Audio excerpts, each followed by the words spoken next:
Nous sommes sur un essai d'équivalent de sable avec la bonbonne de solution lavante, tout le matériel, les éprouvettes, les pistons et les échantillons. Donc on a échantillonné sur le stock de sable, du sable humide, environ 1 kg, sur lequel on a effectué une teneur en eau. Donc les élèves ont pratiqué la teneur en eau avec le réchaud et la poêle et ont mesuré sur un échantillon 5,36% de teneur en eau ce matin.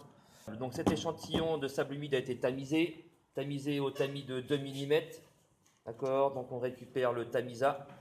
Et dans ce tamisat, les élèves vont donc préparer la masse qui est normalisée. Et cette masse donc de 120 g de sable sec est en réalité ce matin équivalente à 126 g de sable humide par éprouvette. On va faire un essai avec 2 éprouvettes. Donc on a bien les 126 g pour l'éprouvette. Première éprouvette a été remplie et on peut remplir la seconde éprouvette. On va donc remplir l'éprouvette avec une solution lavante jusqu'au trait repère.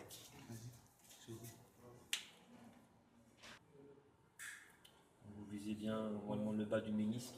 Oui. Ok, donc on peut verser l'échantillon de sable humide à 126 g dans cette éprouvette.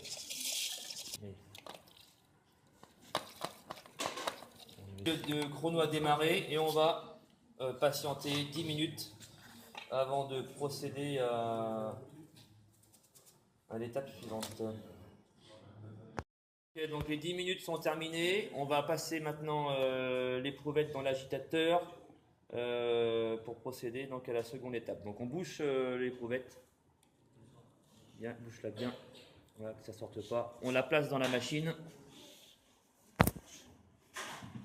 Le bouchon dans ce sens-là. Donc à droite pour pas que ça sorte. On ferme le. Voilà, tu fermes le support.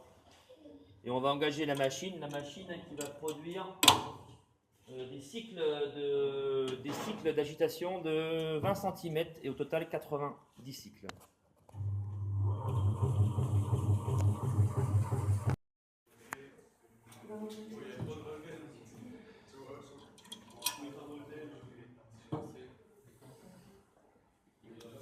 Voilà, tu peux faire tomber déjà la main. Ok. Donc on va rincer les parois de l'éprouvette avec le tube laveur.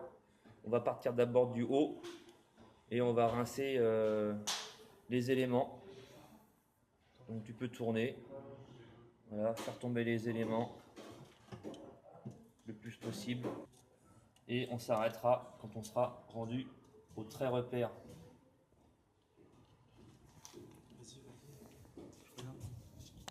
D'accord, 20 minutes de repos et on procédera aux mesures de cet essai équivalent de sable. Donc tu descends tout doucement sans jusqu'en bas, sans trop agiter, parce que forcément si tu fais agiter, toutes les particules fines vont se soulever. 11,5. Donc 11,5 cm, c'est H1. On va contrôler que c'est bien la même au piston. Donc tu fais une lecture à peu près 8,5 et si on mesure ici, on devrait retrouver la vraie valeur, celle qui va être retenue en haut. 8,5. Voilà. 8,4. 8,4 pour H2. Donc on va pouvoir procéder au calcul du pourcentage d'équivalent de sable. Ok, donc la première éprouvette est à 73% en équivalent de sable. Voilà le résultat final de cet essai équivalent de sable. 73, une éprouvette, 72, la seconde éprouvette, donc c'est assez proche, c'est rassurant. Moyenne 72%, donc il ne reste plus qu'à faire l'analyse de ce sable.